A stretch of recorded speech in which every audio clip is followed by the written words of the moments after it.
The surveillance camera captured it at 5:31 in the morning. A black Toyota Camry rolling slowly out of a quiet neighborhood, turning onto Alama Drive in Strongsville, Ohio. For a moment, nothing. Just a car on a dark, empty street. Then, in less than 5 seconds, everything changes. The vehicle accelerates. Not gradually, not carelessly. The car rockets from 0 to nearly 100 miles per hour.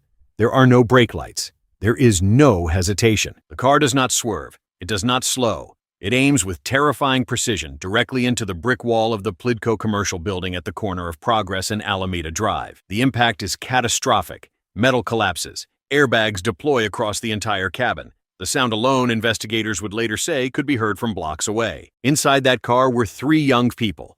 One of them, a 17-year-old girl named Mackenzie Shirilla, was the driver. She survived. The other 2, her boyfriend, 20-year-old Dominic Russo, and their mutual friend, 19-year-old Dave Flanigan, did not.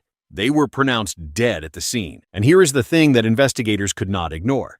The thing that changed everything about how they looked at this case. Mackenzie Shirilla never touched the brake. Not once. Not for a fraction of a second. The event data recorder inside that Toyota Camry, the black box that captures every mechanical input in the moments before a collision, told a story that prosecutors would later call chilling. For the full 4.6 seconds before impact, the accelerator pedal was depressed 100% of the way to the floor. No braking, no steering correction, no attempt to stop.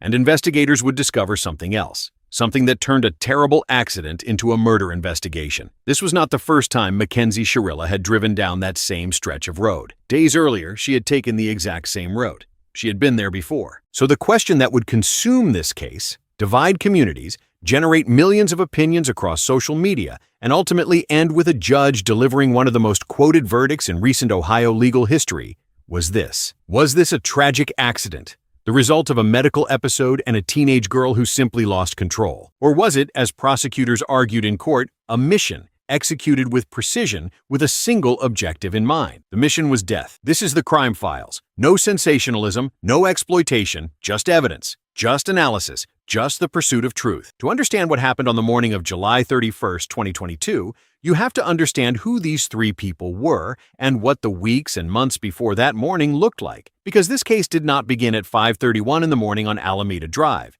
It began much earlier. It began in the hallways of Strongsville High School, in a suburb of Cleveland, Ohio, where a teenage girl met the boy she would one day describe in open court as her soulmate. Strongsville is a well-maintained, middle-class suburb about 15 miles southwest of Cleveland. It has good schools, manicured lawns, the kind of community where neighbors know each other's names, and Friday nights mean high school football. It is not the kind of place that generates national headlines. But in the summer of 2022, it would become the center of one of the most discussed criminal cases in Ohio in years. Mackenzie Shirilla was born in 2004. She was a student at Strongsville High School, described by people who knew her as outgoing and social, a girl with a strong personality who was comfortable being the center of attention. She had a close circle of friends. She was active on social media in the way that teenagers in the early 2020s were, and she had been dating Dominic Russo for approximately 4 years by the time the crash occurred. Dominic Russo was 20 years old in July of 2022. He had graduated from Strongsville High School before Mackenzie, and the two had continued their relationship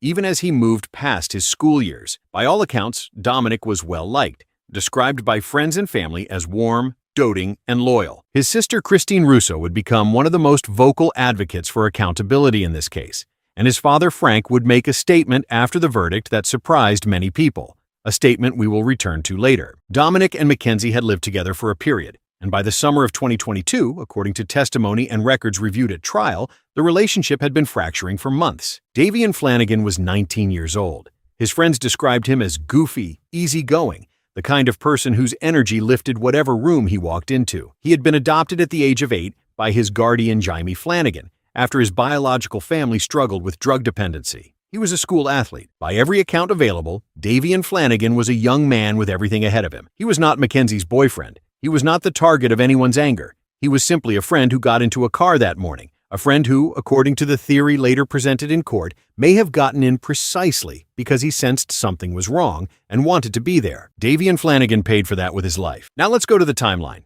Because in a case like this, the sequence of events matters enormously.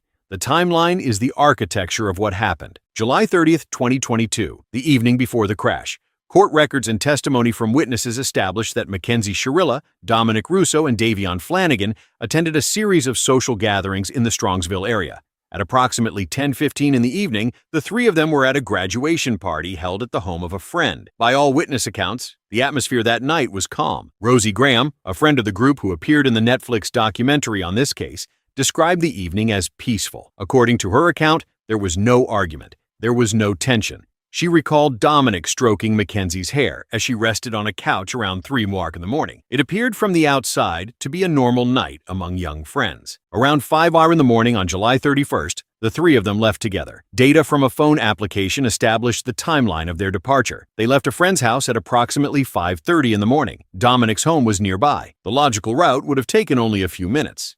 Instead, the car turned onto Alama Drive. 5:31 a.m. The Camry accelerates. 100 miles per hour. The wall. Emergency responders arrived to find a scene they would not forget. The car had sustained catastrophic damage. All three occupants were unconscious and trapped inside the vehicle. Responders worked to extract them. Dominic Russo and Dave Flanigan were pronounced dead at the scene. Mackenzie Shirilla was transported by medical helicopter to a local hospital, where she underwent surgery for her injuries. She survived. 3 months later, on November 4, 2022, police arrested Mackenzie Shirilla and charged her in connection with the crash. She was 18 years old at the time of her arrest. She was charged as an adult. Now let's talk about the investigation. Because the transition from accident to murder investigation did not happen overnight. It happened as investigators began assembling a picture, piece by piece, of who Mackenzie Shirilla was, what her relationship with Dominic Russo had looked like in the months before the crash, and what the physical evidence from the car actually said. The event data recorder, the black box, was the first major piece of evidence.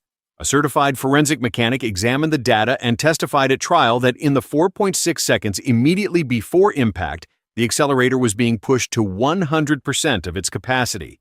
There was zero application of the brake pedal. Zero, not a partial press, not a momentary touch. Nothing. The car was traveling at approximately 100 miles per hour when it struck the building. The forensic mechanic confirmed what the surveillance video had already suggested. This was not a car that lost control. This was a car that was pointed at a building and accelerated into it. Prosecutors also presented evidence of a prior scouting visit. Cell phone GPS data and other location records indicated that Mackenzie Shirilla had driven the same route, past the Plidco building on Alama Drive, days before the crash. The prosecution's argument was that she had selected this location in advance, that she had gone there, looked at it, understood what it was, and chose it. The judge would later cite this detail in her verdict. Then came the text messages. Investigators pulled approximately 93,000 text messages from the phones involved in this case. 93,000. The volume alone speaks to how thoroughly investigators examined the digital record of this relationship. And what they found in those messages was a portrait of a relationship under severe strain. Among the messages attributed to Mackenzie Shirilla were statements including, and these are from court documents and reporting on the trial. Phrases such as, I'm going to kill someone, and I just want to bang my head on the wall till I'm dead, and other expressions that prosecutors argued reflected deep emotional volatility and instability within the relationship. The defense would argue that many of these messages reflected normal teenage hyperbole and emotional expression, not literal intent, but prosecutors presented them as part of a pattern of escalating behavior toward Dominic Russo in the months and weeks before his death. There were also videos. Video recovered from Dominic Russo's phone captured audio of Mackenzie Shirilla after he had refused to let her into his home. In the recording, according to court documents, she could be heard threatening to damage his property, threatening to key his car, and attempting to force her way inside. Prosecutors argued this demonstrated a pattern of controlling and threatening behavior. But the most significant prior incident was what happened approximately 2 weeks before the crash. According to testimony from Dominic Russo's mother, Christine, in July of 2022, Dominic called her in a state of distress from inside a car being driven by Mackenzie. Christine sent a family friend to retrieve him. That friend, arriving at the scene, reported hearing Mackenzie Shirilla say, and this is from court documents, I'm going to wreck this car right now. Dominic reportedly left the car at that point. He was picked up. Nothing further happened that night. But investigators, and later the court, would treat this incident as critical. It was cited as evidence of premeditation. The argument was that Mackenzie Shirilla had threatened explicitly to crash a car with Dominic inside it, and that 2 weeks later, she did exactly that. The defense disputed this version of events. Mackenzie's parents, Natalie and Steve Shirilla, presented what they described as text messages showing a different version of that same incident. Messages that they say showed Mackenzie telling Christine Russo that it was Dominic who had behaved dangerously, not Mackenzie. The defense argued that the account offered by the family friend was incomplete, biased, or inaccurate. Prosecutors maintained that the prior threat was real, corroborated, and devastating. This is one of the central unresolved tensions in this case. Two competing versions of the same moment, and the court ultimately sided with the prosecution. Now we need to talk about the defense's theory, because Mackenzie Shirilla did not sit silently through this process. Her family and her legal team mounted a defense, and that defense centered on a medical condition. Mackenzie Shirilla had been diagnosed in 2017 with postural orthostatic tachycardia syndrome, commonly known by the acronym POTS. This is a real, documented medical condition. It affects the autonomic nervous system and can cause a range of symptoms when a person changes position, particularly when moving from sitting to standing. Those symptoms can include dizziness, lightheadedness, heart palpitations, and in some cases, syncope, which is the medical term for fainting or loss of consciousness. The defense argued that on the morning of July 31, 2022, Mackenzie Shirilla experienced a medical event related to her POTS diagnosis, that she lost consciousness behind the wheel, and that the crash was therefore not the result of any intentional act. They argued she had no memory of that morning, that she woke up in a hospital with no understanding of what had occurred, that she loved Dominic Russo, that she called him her soulmate, that she would never have done this deliberately. Mackenzie herself said in an interview conducted in prison for the Netflix documentary that premiered in May of 2026, the most logical speculation seems to be a medical emergency. She also said, "I know nothing about it was intentional, because that's not in my character." This was the first time she had ever spoken on camera about the case. She had not spoken to police before or after her arrest. She had not testified at her own trial. The documentary represented her first public statement. Prosecutors had a specific and methodical response to the POTS defense. First, they noted that the event data recorder showed not just sustained acceleration but controlled vehicle operation in the seconds leading up to the crash. The car made turns. It navigated the road. The prosecution argued that this level of controlled vehicular operation was inconsistent with a driver who had lost consciousness. A driver experiencing syncope does not make deliberate turns. A driver experiencing syncope does not maintain continuous full-throttle acceleration for nearly 5 seconds into a target. The prosecution's position was that the physics of what the black box described were impossible to reconcile with a medical blackout. Second, prosecutors pointed to the prior scouting of the location. If this was a medical event, why had Mackenzie driven past this particular building days before?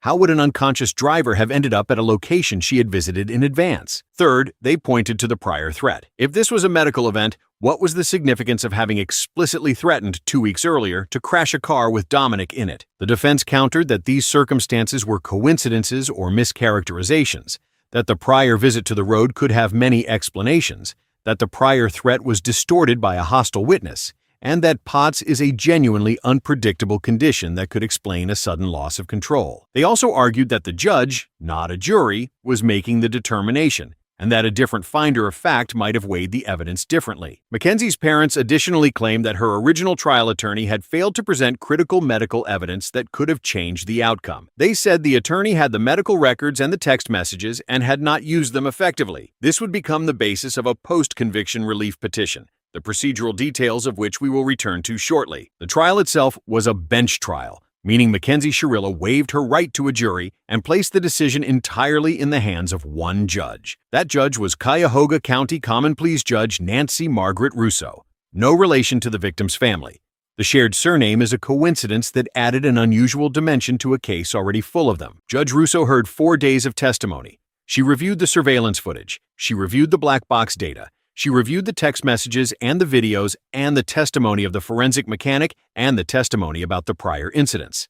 And on August 14, 2023, she delivered her verdict. Mackenzie Shirilla was found guilty on all 12 counts. 4 counts of murder, 4 counts of felonious assault, 2 counts of aggravated vehicular homicide, 1 count of drug possession, 1 count of possessing criminal tools, 12 counts, guilty on every single one. The courtroom footage of the moment the verdict was read shows Mackenzie Shirilla breaking down in tears. She was escorted from the courtroom in handcuffs, and Judge Russo delivered a statement before the verdict that would be quoted in virtually every news report that followed. This was not reckless driving. This was murder. The judge described the surveillance footage as the type of evidence you can never unsee. She said that Mackenzie Shirilla had morphed from a responsible driver, visible in the early portion of the footage, into what she called a literal hell on wheels. She said the evidence showed that Shirilla had a mission and that she executed it with precision. The judge concluded that the mission that morning was death. 1 week later, on August 21, 2023, Mackenzie Shirilla was sentenced. She received 2 concurrent terms of 15 years to life in prison. Her driver's license was suspended for life.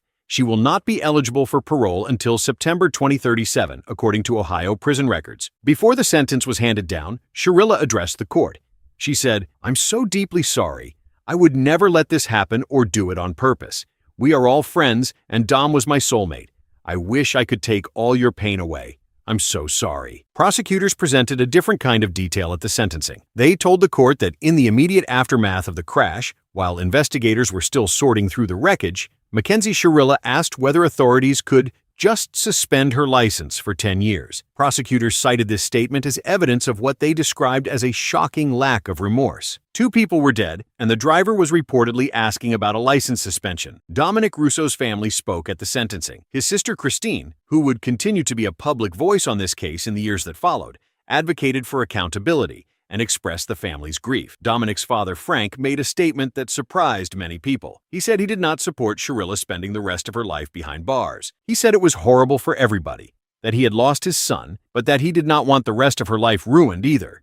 He called her a kid who did a damn stupid thing. It was a statement of grief and of unusual grace, and it stood in contrast to the legal machinery that had just formally found his son's killer and sentenced her to life in prison. Dave Flanigan's family also spoke. His father, Scott, and sister Davine had lost a young man who had overcome so much. Dave had been adopted at 8 years old, had grown into a celebrated athlete and a beloved presence in his community. He had been described throughout the trial and the documentary coverage as collateral, a word that carries devastating weight when it is used to describe a 19-year-old life. The prosecution had said that Mackenzie Shirilla intended to end her relationship with Dominic Russo and took everyone in the car with her. In the prosecutor's framing, Dave Flanigan was in that car because he cared about his friends. He paid for that care with his life. Now let's examine the post-conviction legal history, because this case did not end at sentencing. It continued through the court system for years, and it is still generating legal activity today. After her conviction and sentencing, Shirilla's legal team filed an appeal with the 8th District Court of Appeals. The appeal argued there was insufficient evidence to sustain the convictions and raised claims of clerical errors in the original proceedings. On September 27, 2024, the 8th District Court of Appeals rejected the appeal and upheld the conviction in its entirety. The court found no merit in any of the arguments raised. Shirilla's attorneys then attempted to take the case to the Ohio Supreme Court. Before the Supreme Court could consider the appeal on its merits, however, a significant procedural problem emerged.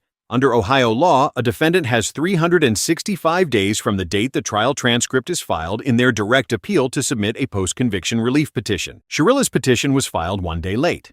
1 day. The Cuyahoga County Prosecutor's Office cited this as grounds to reject the petition entirely, arguing it was both procedurally improper and substantively without merit. Shirilla's new defense team, which was different from her original trial attorneys, submitted a supplemental post-conviction relief petition on April 3rd, arguing that her original trial attorney had failed to present critical medical evidence, specifically evidence related to her POTS diagnosis, that could have altered the outcome of the trial. They also argued that newly reviewed text messages told a different story than what had been presented to the court regarding the prior threat incident in July. The prosecution asked the court to reject this petition, pointing to the 1-day filing deadline violation. The Ohio Supreme Court ultimately declined to accept jurisdiction over the appeal, issuing a brief statement in its April 30, 2025, filing citing Rule 7.08b-4. The court's decision not to hear the case was a significant blow to Shirilla's legal efforts. The Cuyahoga County Prosecutor's Office released a statement saying it was pleased with the decision. As of May 2026, Mackenzie Shirilla remains incarcerated at the Ohio Reformatory for Women in Marysville, Ohio. She is currently 21 years old.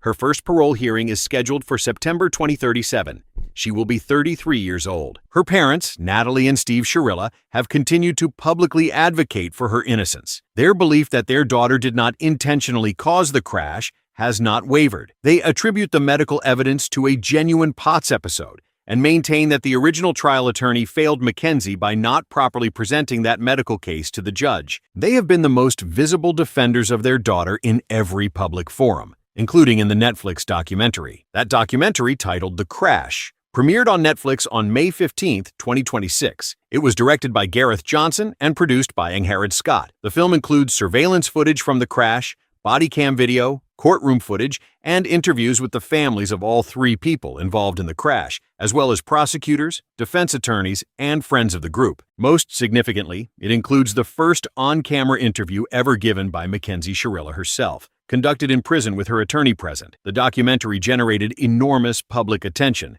and reignited debate about the case across social media. And this brings us to something important, to a perspective that does not come from a courtroom transcript or a legal filing or a Netflix production. It comes from someone who spent time inside the same prison as Mackenzie Shirilla, who observed her in the environment where cameras are off and public personas are unnecessary. A woman named Kat Crowder agreed to speak about what she witnessed during the time she served at the Ohio Reformatory for women. Kat Crowder served time at the same facility for a separate offense. She was candid about her own past and about the mistakes that brought her there. She described noticing Mackenzie Shirilla almost immediately upon entering general population. Shirilla was, Kat said, hard to miss. She was young. She was meticulously put together. And once other inmates learned why she was there, her presence generated a very particular kind of attention. What Kat described was not a picture of a person crushed by guilt or consumed by grief. Every day, Kat said, Mackenzie Shirilla came out to the prison yard with a full face of makeup.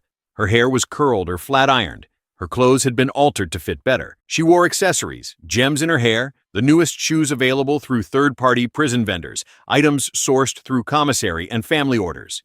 She was, by Kat's account, as put together as a teenager heading to the mall with friends. Kat described Mackenzie as running a small business within the prison walls. She made jewelry from wire and art supplies. She customized shoes for other inmates. She altered clothing. Her mother allegedly received payments through Cash App from inmates' outside contacts in exchange for these services, according to what Kat observed and heard. Kat acknowledged that this kind of entrepreneurial activity, finding ways to generate income and goods through informal networks inside, is not unusual for people serving long sentences. It is, as she described it, a survival mechanism, a way of having agency in an environment that strips most of it away. But Kat's most significant observation was about emotion, or the absence of it. In all the time she spent at the same facility as Mackenzie Shirilla, Kat said she never once saw her shed a tear. She never appeared to carry the weight of what had happened. She laughed. She walked the track. She built her little business. She socialized with her friends, girls described as similar to her in manner and appearance. She engaged with the older inmates serving life sentences, building what Kat described as social capital within the facility. She presented, in Kat's words, as someone who had detached from reality, as if she were not serving a life sentence for murder, as if she were on some kind of extended campus somewhere, not in a correctional institution for the deaths of two young men. Kat offered a theory, and she was clear that it is only a theory, a personal speculation. She suggested that whatever happened that morning, she believes something occurred at the party or in the car before the crash, some argument or revelation that escalated and ended in a split-second decision. She does not believe the crash was planned weeks in advance like a calculated assassination. She believes something happened in those final minutes, in the car, that pushed Mackenzie Shirilla to an act she may not have fully thought through.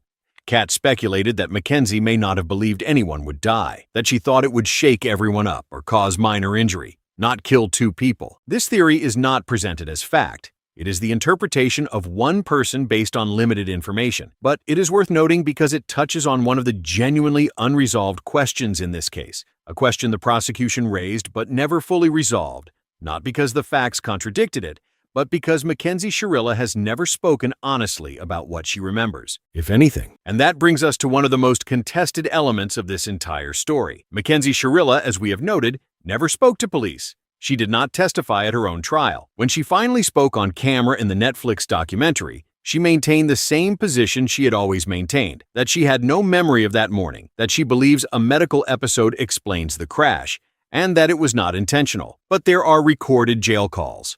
Calls made while she was awaiting trial, obtained and reviewed as part of the legal proceedings. In those calls, according to people who have listened to them and discussed them publicly, Mackenzie Shirilla at times seems to be operating under the impression that the situation will resolve itself, that an appeal will succeed, that she will not be there much longer. Kat Crowder described watching Mackenzie walk around the prison with an air of someone who expected to leave soon.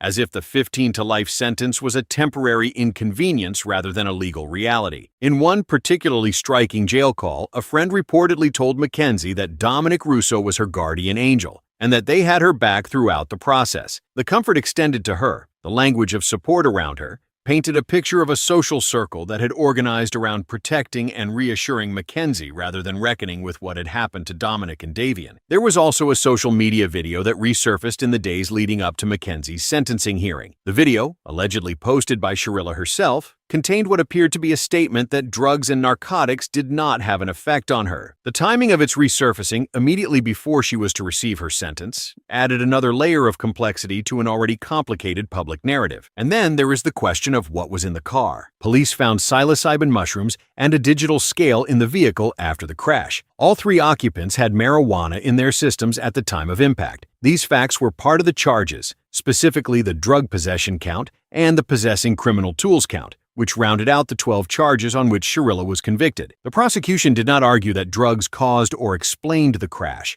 but the presence of psychedelic substances and a scale in the car of a 17-year-old in the middle of the night added dimension to the investigation. Now let's talk about the theories, because even with a conviction upheld through multiple appellate reviews, the court of public opinion remains divided on this case. The Netflix documentary made that explicit. And any honest examination of the evidence requires presenting those competing positions with equal rigor. The prosecution's theory, and the theory the court accepted, is that Mackenzie Shirilla intentionally accelerated her car into the Plidco building with the intent to kill Dominic Russo. The evidence supporting this theory includes the black box data showing deliberate, sustained, full-throttle acceleration with zero braking, the prior scouting of the crash location, the explicit threat made 2 weeks before the crash to crash a car with Dominic in it, the toxic and escalating pattern of the relationship documented in 93,000 text messages and multiple recorded videos, the evidence that she had become increasingly possessive and volatile in the months leading up to the crash, the statement made after the crash asking about a license suspension, the surveillance footage showing a controlled approach at high speed with no deviation, and the judge's own assessment, after hearing all of the evidence, that what she witnessed in that surveillance video was not a car losing control, but a car being driven with purpose and precision toward a predetermined target. The defense's theory, and the theory Mackenzie's family continues to publicly advocate, is that she experienced a sudden medical episode consistent with her POTS diagnosis, lost consciousness or meaningful control behind the wheel, and had no knowledge of or intent to cause the crash. The evidence supporting this theory includes her 2017 POTS diagnosis and the documented medical history prior to the crash, her own stated lack of memory of that morning, the argument that the original trial attorney did not adequately present this medical evidence, her parents' testimony about her character and their unshakable belief in her innocence, and the general observation that a person who loved someone, who had been with them for 4 years, who called him her soulmate in open court, is not, on its face, the obvious profile of a killer. Both theories have strengths. Both have significant weaknesses. The evidence supports the prosecution's theory in multiple, independently corroborated ways. The black box data, the prior scouting, the prior threat, the text messages, the surveillance footage, the forensic mechanics testimony, all of this points in a consistent direction. The weaknesses of this theory are primarily in the domain of intent and motive. Why that morning specifically? What happened at the party? What was said in the car? The prosecution never established the precise trigger because Mackenzie never provided one, and there were no witnesses to the interior of that car in its final seconds. The evidence for the defense's theory has more significant structural problems. The primary challenge is the black box. POTS can cause fainting, yes, but the data does not describe a car driven by an unconscious person. It describes a car driven with sustained, controlled, maximum acceleration, the turns made before the final stretch, the sustained pressure on the accelerator, the precision of the approach. Neurologists and medical experts who reviewed POTS presentations in legal and clinical contexts generally acknowledge that the pattern described by the black box is not consistent with syncope. An unconscious driver does not floor an accelerator for 4.6 seconds while maintaining a directional course into a specific building. The defense never produced a medical expert who could bridge that gap credibly enough to persuade the trial judge. The evidence supports parts of this theory, but it also leaves critical gaps. Now let's go somewhere that most coverage of this case does not go. Let's talk about Davian Flanigan. In almost every discussion of the Mackenzie Shirilla case, Davian is the third name, the footnote, the one mentioned after Dominic because Dominic was the target, or at least the person prosecutors said was the target. Davian gets described as a mutual friend. His presence in the car is explained in passing, but Davian Flanigan was a complete human being. He had a father, Scott, who spoke at the sentencing with grief and with grace. He had a sister, Davin. He had teammates who remembered his athleticism. He had a community of people who adopted him, literally and figuratively, and who lost him at 19 years old. The prosecution stated directly that Davian Flanigan was not the target. He was in the car. That was enough. He died because he was present, because he cared about his friend, because he got in a car in the early hours of the morning and trusted the driver. The question of why Davian was in the car has been interpreted in different ways.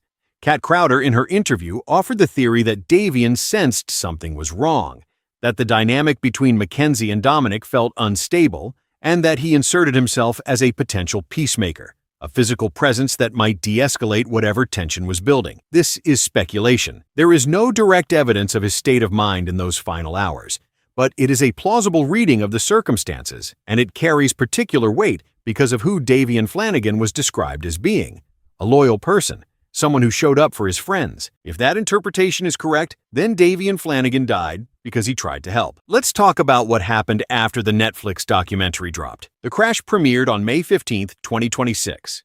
It became one of the most discussed true crime documentaries of its release cycle almost immediately. On social media, debate about the case reignited with intensity. People who had followed the case since 2022 clashed with people encountering the story for the first time. The documentary, directed by Gareth Johnson, was criticized by some for humanizing Mackenzie Shirilla too sympathetically, for giving extended time to her parents' perspective, and for what some viewers felt was insufficient emphasis on the forensic evidence that had persuaded the court to convict her. Others appreciated the complexity of the portrait, the documentation of a teenage relationship, the questions it raised about young love and control and volatility and tragedy. The most immediate real-world consequence of the documentary's release was what happened to Mackenzie's father, Steve Shirilla, an art and digital media teacher at Mary Queen of Peace School in Cleveland. The school placed him on administrative leave shortly after the documentary premiered. In a statement, the school indicated it was investigating allegations made on social media concerning his conduct and the positions he had expressed publicly about his daughter's case. A parent who spoke to local media on condition of anonymity said that while the students loved and respected Mr. Otresiu Shirilla as a teacher, the way some aspects of the case were handled by the parents was not considered tasteful, and that the attention the documentary brought to the school was generating concern among the parent community. The school noted that his administrative leave was not connected to any conduct at the school itself, but to the public scrutiny resulting from the documentary. For a case that began in a dark business park in a quiet suburb of Cleveland, the Shirilla case has reached into an extraordinary number of lives. It has touched schools, families, legal precedents, and now international streaming audiences. And through all of it, Dominic Russo and Davian Flanigan are still dead. Let's address the question that haunts this case. Not the legal question, which has been answered through multiple courts. The human question, the one that every person who has followed this story eventually arrives at. Did she know what she was doing? The court answered yes. Judge Russo found that the evidence clearly established that Mackenzie Shirilla acted with deliberate intent. The appellate court agreed. The Ohio Supreme Court declined to disturb that conclusion. The legal system has, at every level, consistently affirmed the murder conviction. But the question lingers because of who Mackenzie Shirilla was at the time. She was 17 years old. She had been in a relationship since she was a young teenager. The relationship was, by documented accounts, volatile and emotionally intense in ways that are not uncommon in adolescent romance, but that had escalated into something more serious in the months before the crash. The text messages show someone in genuine emotional distress, someone struggling with identity and attachment and volatility, someone who wrote things that were extreme but who may not have been, in the full psychological sense, someone operating with the cool, calculated intentionality that the word murder typically implies. That does not mean the verdict was wrong. Courts do not require the cold, calculated murderer of crime fiction. The law recognizes impulsive acts as capable of constituting murder when the intent to cause death or serious harm exists at the moment of the act, even if only for seconds. The prosecution's case was built on intent demonstrated through action, through the floor-to-the-pedal approach and the prior threat and the scouted location, not on evidence of weeks of cold-blooded planning. But it is worth sitting with the complexity. It is worth acknowledging that this case involves a 17-year-old who,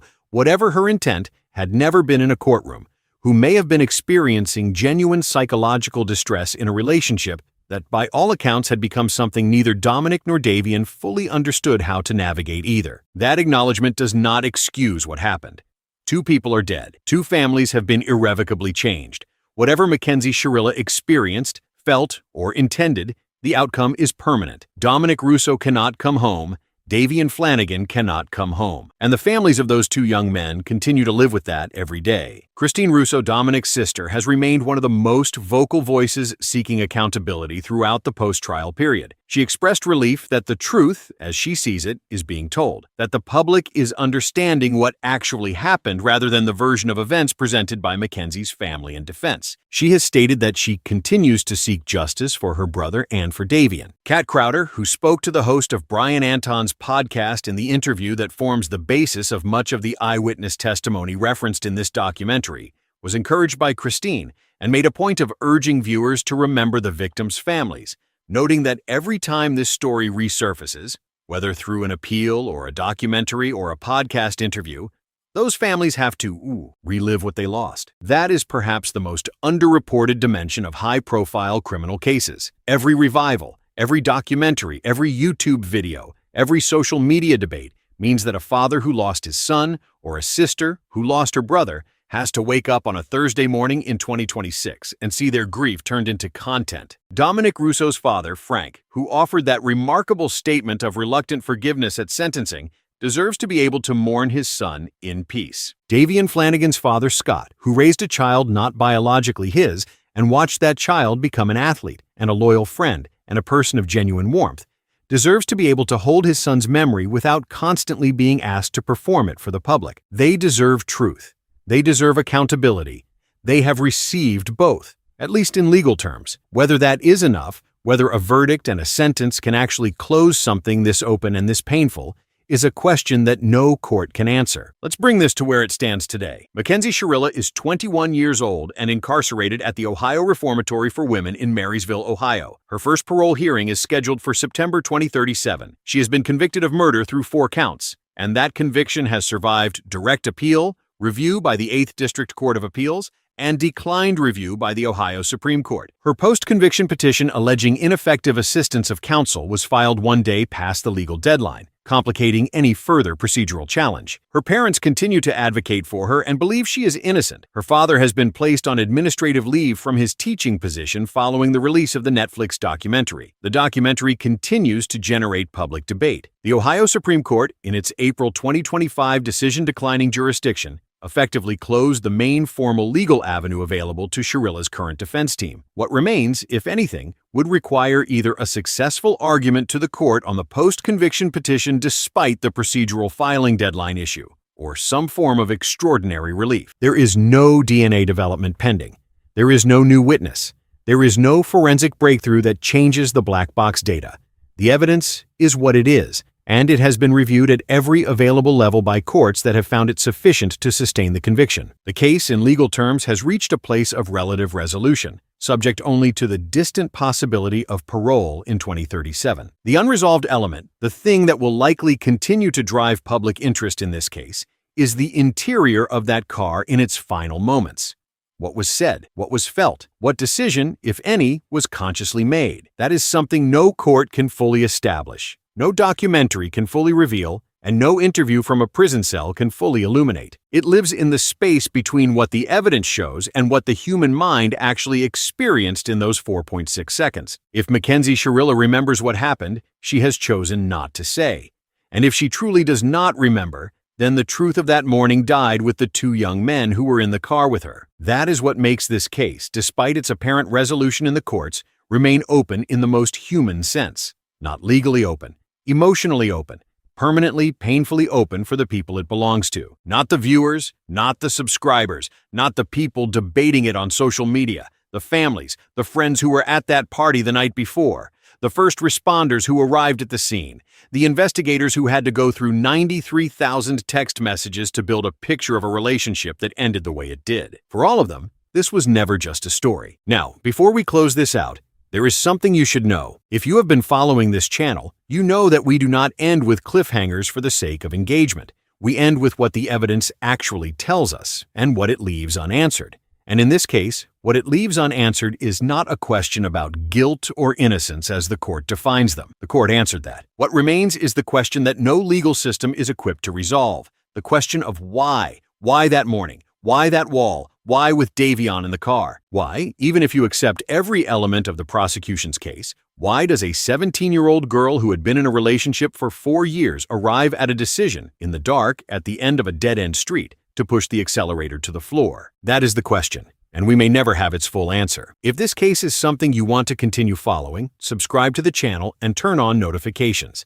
Every significant development in the legal proceedings, every new piece of information that emerges through court filings or credible reporting, we will cover it here, thoroughly, without speculation dressed up as fact, without sensationalism dressed up as documentary. We will keep looking, because that is what this work demands. Not performance, not spectacle, just the evidence, clearly presented to the best of our ability to find it. Dominic Russo was 20 years old. He was someone's son and someone's brother and someone's best friend. He stroked his girlfriend's hair while she slept at a party the night before he died. Dave Flanigan was 19 years old. He was adopted by a family that chose him. He was an athlete and a loyal friend who, if the people closest to him are to be believed, got in that car because he cared. These are not details to scroll past. This isn't just a story, it's a real life. 2 real lives. Families that will carry this forever. And a case that, despite everything the courts have resolved, may still have questions waiting to be answered, not in a courtroom, not on a streaming platform, in the private truth of the one person who was behind the wheel and is still alive to know it. The search for truth continues. If you have information relevant to the ongoing legal proceedings in this case, the Cuyahoga County Prosecutor's Office is the appropriate point of contact. Links and case references are in the description. If this video reached you because you are navigating something in your own life involving relationship violence or emotional crisis, please reach out to someone. The National Domestic Violence Hotline is available at 1-800-799-7233. You are not alone, and you do not have to figure it out by yourself. Subscribe. Leave a comment with your analysis. Be specific, be evidence-based, and be respectful of the families involved. They are real people. Every comment they might see is about the worst thing that ever happened to them. We will be back. There is one more thing worth examining in this case before we close. Something that gets less attention than the black box data or the prior threats or the surveillance footage. But that may be as important as any of it when you are trying to understand the full landscape of what happened. The question of what the people around Mackenzie Shirilla enabled or failed to prevent. This is not an accusation. It is a question the case itself raises. The text messages show a young woman in significant emotional distress over an extended period of time. 93,000 messages reviewed at trial. And among them, repeated expressions of emotional crisis, of rage, of despair, of volatility. That history existed before the crash. People around her saw it. People around Dominic saw it. His mother, Christine, had already intervened once, sending a family friend to retrieve him from Mackenzie's car after the threat 2 weeks before the crash. She had apparently communicated her concerns. And yet, the relationship continued.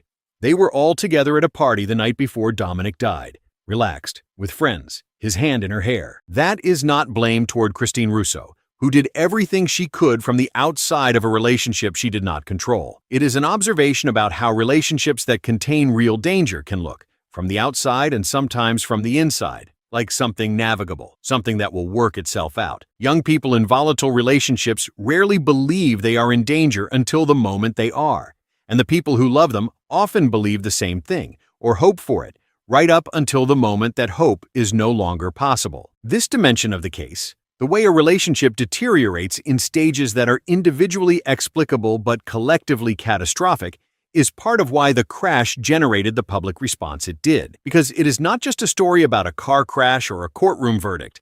It is a story about how much goes unseen, how much gets dismissed as teenage drama, how much escalation can occur within what looks, from certain angles, like a normal relationship between young people. There is also the question of what Mackenzie Shirilla herself was experiencing internally, not in terms of guilt or innocence, that has been determined, but in terms of mental health, emotional regulation, and access to support. The defense introduced POTS as a medical explanation for the crash, but the text messages, the patterns of behavior documented over months, the escalating volatility, suggest something more than a cardiovascular condition. Something psychological was happening in that relationship, something that the criminal justice system was not designed to fully evaluate or address. A murder trial is not a mental health assessment. A judge determining guilt beyond a reasonable doubt is not a clinician diagnosing a young person's capacity for impulse control under extreme emotional stress. None of this changes what happened.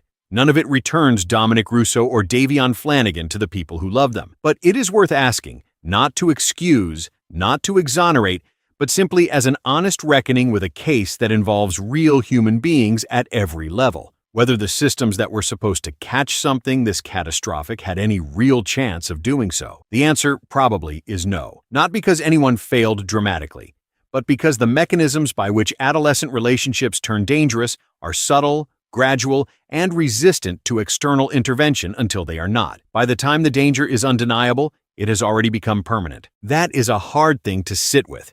It does not make anyone a villain beyond the person already convicted, but it is real. One final note on the documentary itself and what it represents in the broader landscape of true crime media. The Crash is part of a genre of documentary filmmaking that has grown enormously in the streaming era. Films that reconstruct criminal cases with access to participants on multiple sides, with archival footage and courtroom records and prison interviews. These documentaries serve a real purpose. They bring information to large audiences that might otherwise never encounter these cases. They give voice to families who feel their story has been incomplete or distorted in prior coverage. They sometimes surface details that were underreported in traditional news cycles. But they also carry risks.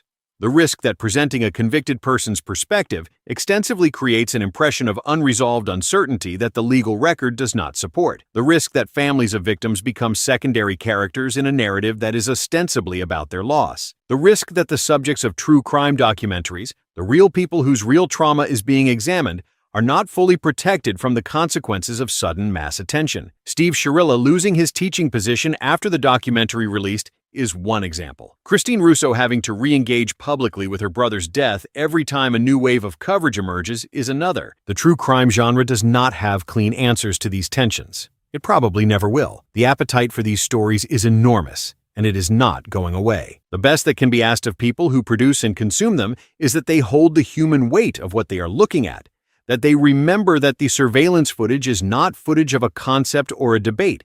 It is footage of two people dying, that the text messages are not a puzzle to be solved, but the private emotional record of people who are now gone, and that somewhere in Ohio, today, families are living with a loss that does not end when the documentary does. Dominic Russo, Dave Flanigan, their names deserve to be the last thing said here. This isn't just a story, it's a real life, two real lives, and families that will carry this long after the algorithm stops recommending this video to new viewers. The truth has been found in court beyond a reasonable doubt 3 times over. Whether it has been fully understood is a different question, one that may take longer to answer and that may, in the end, belong only to the people who were there. Thank you for watching. Subscribe if you believe this kind of work matters. Share this if you want more people to understand what this case actually involved, not the version on social media. Not the version that fits in a 30-second clip, but the full account, with all its weight and complexity. And if you are a member of any of the families touched by this case, know that this channel does not treat your story as content. It treats it as what it is, the most important thing that ever happened to you, and a responsibility worth taking seriously. We will keep going. See you next time.